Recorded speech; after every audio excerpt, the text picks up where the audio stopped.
আজকের রুহ আফজা 100 বছর আগে ছিল ডায়রিয়ার ওষুধ। প্রচন্ড গরম থেকে বাঁচতে দিল্লির মানুষ তখন চোখ বন্ধ করে রুহ আফজা খেতেন, কারণ এর আবিষ্কারক ছিলেন একজন হাফেজ। বিশ্বস্ত এক হাফেজের হাতে তৈরি রুহ আফজা ডায়রিয়ার ওষুধ থেকে কিভাবে ইফতার আইটেমে ঢুকে পড়ল তা জেনে নেওয়া যাক। রুহ আফজার ইতিহাস প্রায় 120 বছরের, এখন থেকে 100 বছর আগের কথা। দিল্লিতে হাফিজ মোহাম্মদ আব্দুল মজিদ নামের এক ইউনানি চিকিৎসক ছিলেন। 1906 সালের গ্রীষ্মের কোনো একদিনে দিল্লিতে প্রচন্ড গরম পড়েছিল। সেদিনই হাকিম আব্দুল মজিদের দাওয়াখানা হামদর্দের নামে দিল্লি শহরে ঢোল পেটানো হয়। লোকজন জানতে পারে হাকিম আব্দুল মাজিদের দাওয়াখানায় পাওয়া যাচ্ছে নতুন এক সিরাপ। এই সিরাপের মধ্যে আছে নানা ধরনের ফলমূল আর জড়িবুটি, আর তার সঙ্গে আছে একটুখানি গোলাপ জলের গন্ধ। সব মিলিয়ে স্বাদে গন্ধে একেবারে অতুলনীয়। ওষুধ হিসেবেও এই শরবত বেশ কার্যকর। সকাল সন্ধ্যা এক গ্লাস করে এই শরবত খেয়ে নিলেই গরমের সব কষ্ট একেবারে লাঘব হয়। সময়টা ছিল গ্রীষ্মকাল, আর হাকিম আব্দুল মজিদ ছিলেন দিল্লির মানুষের কাছে পরম আস্থাভাজন ব্যক্তি।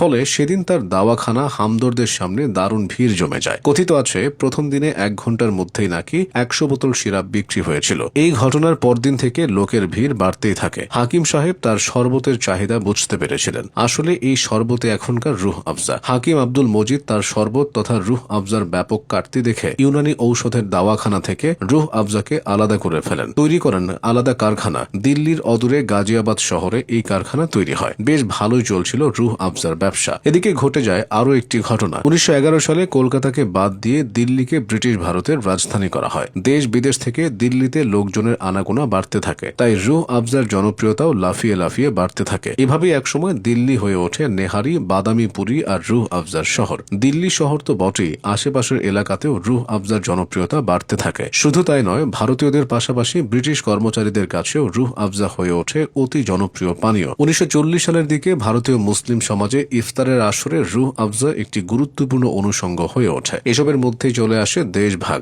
ধর্মের ভিত্তিতে সৃষ্টি হয় ভারত এবং পাকিস্তান। প্রথম অবশ্য হাকিম পরিবার দিল্লি ছেড়ে যেতে চাননি, কিন্তু সেপ্টেম্বর মাসে ধর্ম নিয়ে ব্যাপক বিশৃঙ্খলা শুরু হলে পরিস্থিতি বদলে যায়। হাকিম পরিবার করাচির পথে রওনা দেয়। এরপর 1948 সালে করাচিতে রুহ আফজার নতুন কারখানা চালু করা হয়। দিল্লির মতো করাচিতেও রুহ আফজার কাটতি বাড়তে থাকে। বিশেষ করে রমজান মাসে ইফতারের আসরে 1 গ্লাস রুহ আফজার শরবত চাই।